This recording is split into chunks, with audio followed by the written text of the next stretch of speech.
மன உறுதியுடன் முன்னேற 10 வழிகள். குறிக்கோளை அடையவும் வெற்றி பெறவும் மன உறுதியுடன் முன்னேற 10 வழிகளை பார்ப்போம். வாழ்க்கையில் நம்ம எல்லாருக்குமே ஒரு குறிக்கோள் இருக்கும்.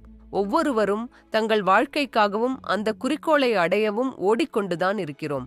ஆனால் எல்லோராலும் அந்த குறிக்கோளை அடைய முடியுமா என்றால் இல்லை என்பதுதான் உண்மை. முக்கால்வாசி பேர் தங்கள் குறிக்கோளை நோக்கி காலை எடுத்து வைப்பார்கள், ஆனால் பாதியிலேயே நின்று விடுவார்கள். சிலர் முற்றிலும் கைவிடவும் செய்கிறார்கள். அதற்கு காரணம் நம்மால் முடியுமா முடியாதா என்ற மனதில் எழும் சந்தேகம்தான். அந்த சந்தேகத்தால் தான் நிறைய பேரின் குறிக்கோள் முடியாமலே பாதியில் நிற்கிறது. ஆனால் இது தவறு. ஒரு விஷயத்தை செய்யத் தொடங்கியவுடன் முடிந்தவரை பின்வாங்காமல் இருக்க வேண்டும்.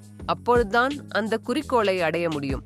சரி, 10 வழிகளை பார்ப்போம். 1. முதலில் திட்டத்தை திட்டமிடுங்கள். உங்களுக்கு ஏற்றவாறு திட்டமிடுங்கள். ஒரே தடவை இல்லாமல் பலமுறை யோசித்து பார்த்து சரியான வழியில் செயல்படத் தொடங்குங்கள். 2. தேவையானவற்றை எழுதிக் கொள்ளுங்கள். அந்த திட்டத்திற்கு தேவையான அனைத்தையும் ஒரு பட்டியலாக எழுதி வைத்துக் கொள்ளுங்கள். 3. காலக்கெடுவை நிர்ணயியுங்கள். இத்தனை நாட்களில் முடிக்க வேண்டும் என்று திடமாக முடிவு செய்து கொள்ளுங்கள். 4. ஒழுங்காக செயல்படுங்கள். திட்டத்தை நிறைவேற்றுவதற்கான அனைத்தையும் சரியான முறையில் கையாளுங்கள். 5. உடல் மனம் ஆரோக்கியமாக இருக்கட்டும். உடல் மனம் ஆரோக்கியமாக இருந்தால்தான் நம்மால் மன உறுதியுடன் தொடர்ந்து செயல்பட முடியும். 6. தடைகள் வந்தால் முன்கூட்டியே தீர்வு யோசியுங்கள். பாதையில் தடை வந்தால் அதை எப்படி சமாளிப்பது என முன்கூட்டியே யோசித்து குறிப்பெடுத்துக் கொள்ளுங்கள். 7. சோம்பேறித்தனத்தை விடுங்கள். காலத்தை வீணாக்காமல் சுறுசுறுப்பாக இருங்கள். சோம்பல்தான் பல திட்டங்களை பாதியில் நிறுத்திவிடும்.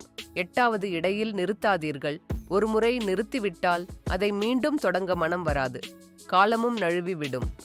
9. திட்டத்தை எல்லோரிடமும் சொல்லாதீர்கள். பல நேரங்களில் திட்டம் வெற்றி பெறாமல் போவதற்கு காரணம் தேவையற்ற பேச்சு. உங்கள் யோசனையை உங்களிடமே வைத்துக் கொள்ளுங்கள். 10. உங்கள் யோசனையை நீங்கள் செயல்படுத்துங்கள். உங்கள் ஐடியாவை நீங்களே செயல்படுத்துவது முக்கியம். பிறர் கூறுவதை ஏற்றுக்கொண்டால் திட்டம் வழிமாறும் அபாயம் அதிகம். இந்த 10 வழிகளையும் மனதில் வைத்து உங்கள் குறிக்கோளை நோக்கி திட்டமிட்டு செயல்படுங்கள். மன உறுதி, ஒழுங்கு, உற்சாகம், அதுவே வெற்றி.